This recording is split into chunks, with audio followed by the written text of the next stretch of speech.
Hello everybody and welcome to another Johnson. We're finally in the new hot tub with guests, and I'm here with Mr. 305 Live himself, Shane Riley, and Kayla fucking Connolly. I forget your name. You're the Prince. You have a lot Obsession. Obsession, Kayla Connolly. I've got to forget the obsession. Look at his face. Everybody's obsessed with him. And you're rocking that cheap plug. We have cheap plugs. We're already cheap plugging NBA Power. You got the swag. You got that swag from Billy Corrigan already. All that swag. You got TV star over here, man. He's on. Despite all of my rage. Yeah. Still just a Caleb in a cage. That's right. NBA Power on YouTube. You can catch that every week. Kayla Connolly's on that. Every Tuesday, 6:05. How do you like studio wrestling, man? Like being in there in Atlanta, back to the studio. You guys grew up on studio wrestling? Grew up on it. I did, yep. We both did. Explain to people what studio wrestling is. They don't know what studio wrestling is, basically. Well, it's like a studio. Yeah. You And put you some wrestle wrestlers there. in it. Definitely, yeah. It's basically the same thing as you would be at an armory or Yeah. a VFW or a gymnasium or even an arena. You just put it in a smaller area. A sweet looking area also. Yeah. I mean, I don't really know how much to explain it. Yeah. Like it's what it is. Definitely. I mean, it's not necessarily like just, it doesn't stop it being a studio wrestling thing. It's definitely a regional thing. Yeah. Like Yeah. Caleb born in Georgia, like Atlanta, Georgia area. Me being a Southern North Carolina person. It's all the we WC. were raised on the TBS. Yeah. We just happened to run in a really nice studio that put out shit at 605, and they had a really good system set up, and it's awesome as can be. And now NWA is just trying to recreate it. The new NWA is trying to recreate it. And they're doing a damn good job. fantastic job at it. Definitely. And who do you think is getting that attention on those shows that hasn't gotten before? I think people that you've me supported. Dawson's getting a lot of attention there. The Dawsons do get a lot of attention. Caleb Conley's getting Yeah, attention. so He's been in more episodes than he hasn't. But you also get to see some older guys, like you get your Trevor Murdoch's coming back in. Oh, Trevor Murdoch's fucking great right now. Fucking killing it. James Storm is getting his spots again. They have this the question mark. I unfortunately know way too much about the company. I'm not even a part of it. You do. So let's plug companies you're part of. I thought let's just plug PWX. Let's talk about it because that's the most history you've had. Like that's where I've seen you regularly. You've seen Revolt, where Revolt was born, basically. Tell us about PWX and where it's based, and what tell us about the premier wrestling experience. You can find on High Spots Network. The best 99 in the biz. Definitely cheap plugs always. Definitely the best 99 in the biz. Yeah. Hashtag HS. It's just WS. so If you don't believe Maybe us, that's- listen to Ethan Page. We PWX it's the Charlotte-based promotion that we both not necessarily started with, but it's the We came together. it's the company that it's the top company in the Charlotte. it's the North Carolina. PWG of North Carolina. It's the place where sure. it goes. You can say that, That's like a comparison, like where we Yeah. but people in charge would take obsession. They would say that we did that. We are the PW. No, fuck them. They don't deserve that. They don't deserve that pop. But it is one of the bigger indie companies in North Carolina, really in the Mid-Atlantic. I mean, you have a couple other companies like your Southern Honor. You have your Virals. You have other spots that are doing big things. But in North Carolina, the big thing right now is PWX, this more indie-based company. And Caleb and I came up very early in the game before it was even at what it is now. Like they were drawing 50 people in an armory in the middle of nowhere, Charlotte. And so like we've built with them. We've had our ups and our downs, but we are back with them. And they're drawing. The story of the Revolt is based around PWX and the fact that we were there before they were shit, and we helped them become shit. Become not shit. Become not shit, and we felt like we were thrown to the wayside, kind of, and that was kind of the story of the Revolt. Is we felt we deserved more than what PWX was giving us. And definitely, like Connolly, you've been like doing a lot of tag teams. Definitely, I call you a tag team match. You've been part of the scene, part of the the 704. Like what is tag team wrestling? What does appeal to you? And why do you like being a tag team so much? Like you've been a lot of that was Zane or Revolt. Why do you like being in tag teams with guys that make the Fed and then All the guys that have made a ton of money. I think it's cool to bounce the personalities off each other.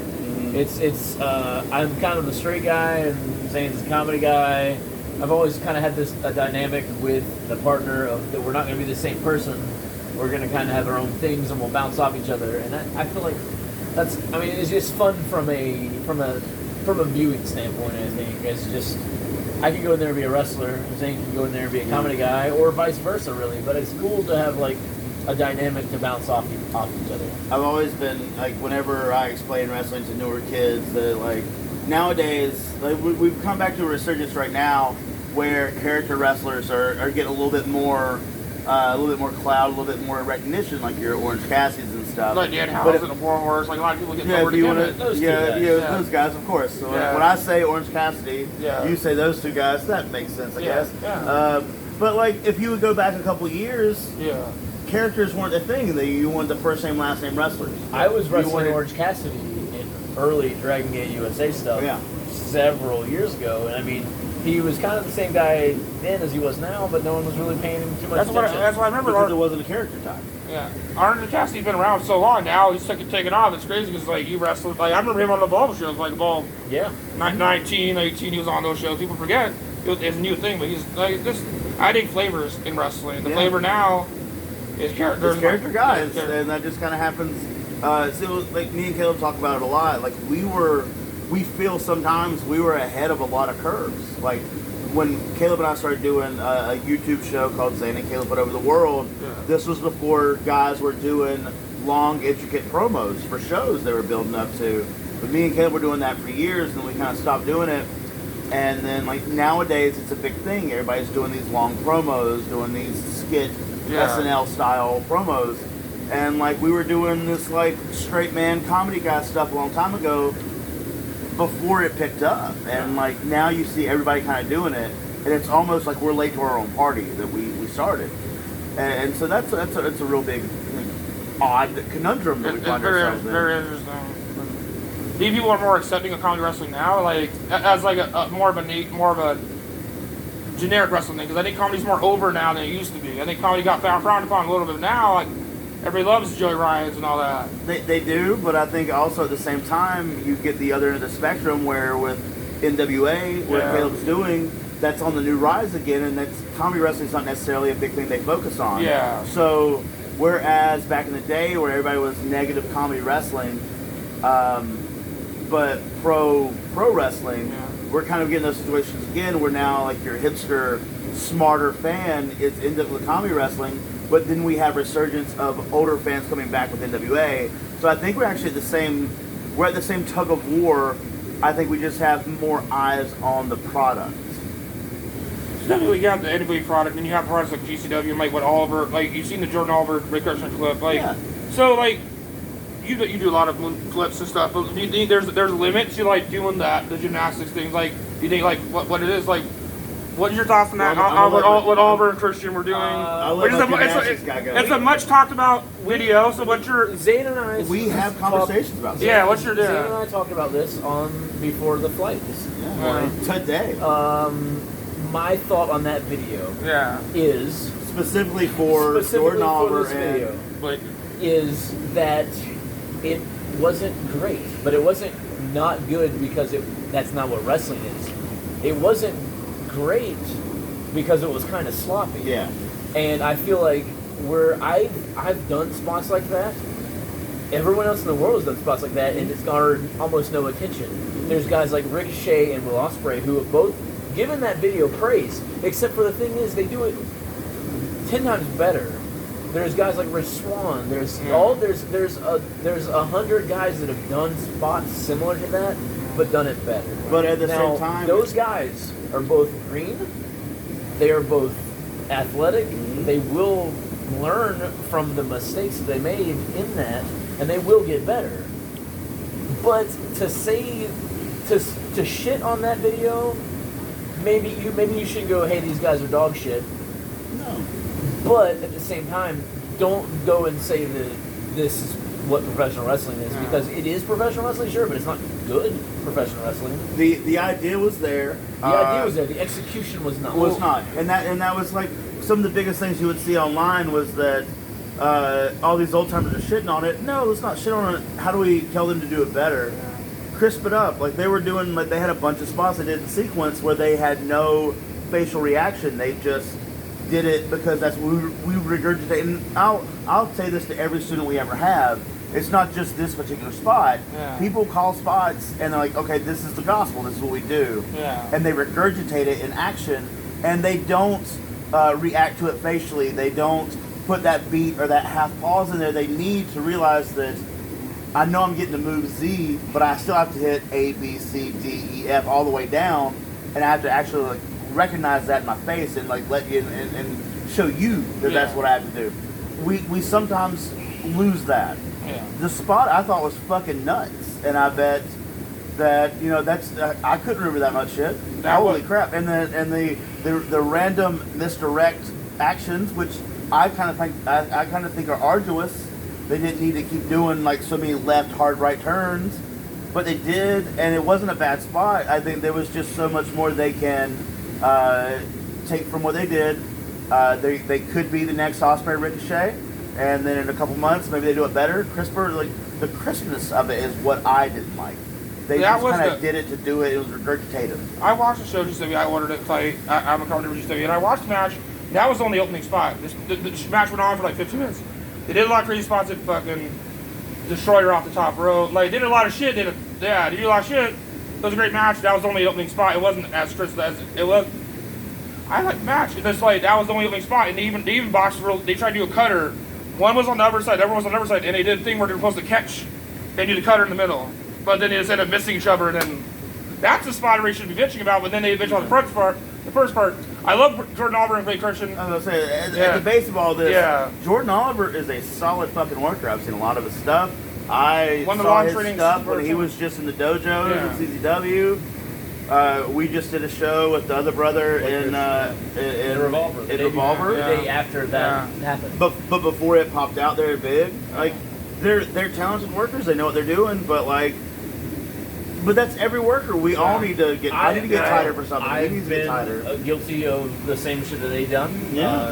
Everyone has fucked up or been not as crisp as they should be, and they shouldn't be.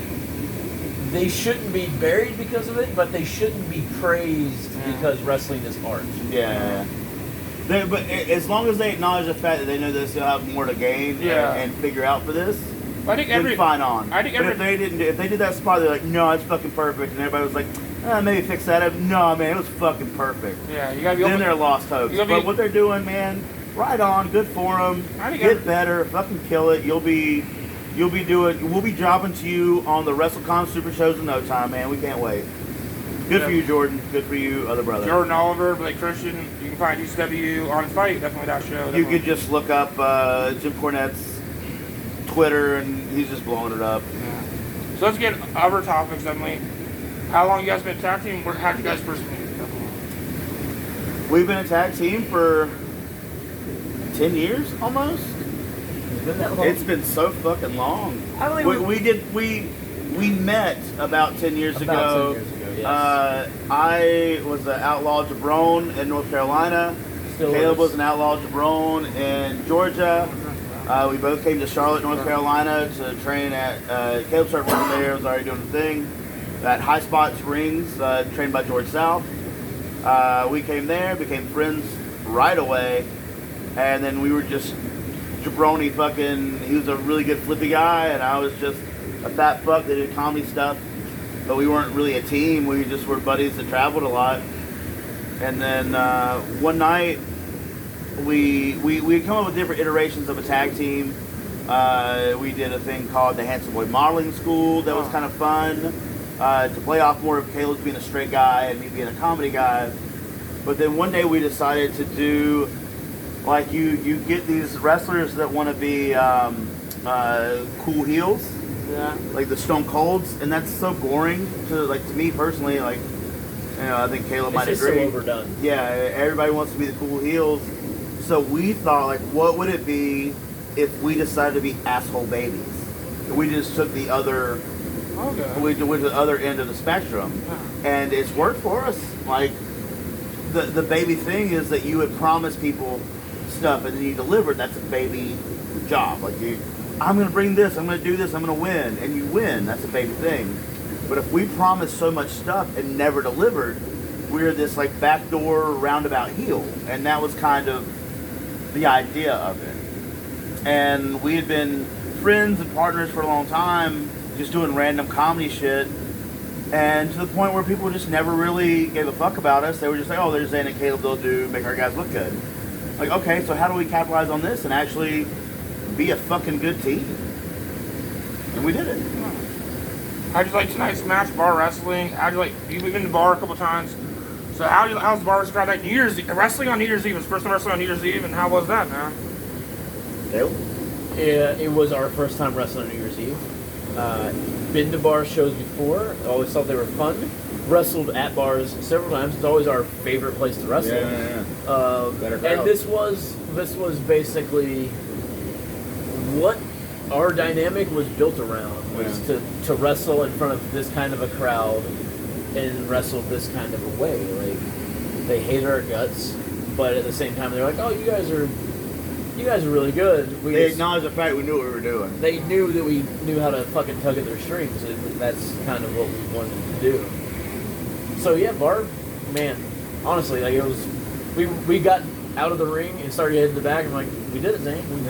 This is what our whole thing coming in, like, we're just like, man, like, this, we really need to nail this. Like, we've done a lot of big spots, we've done a lot of big matches, and like, Caleb couldn't take the cap off his beer to drink it right then, but he did it on the back end. Good for you. But like, we just couldn't. It's like story.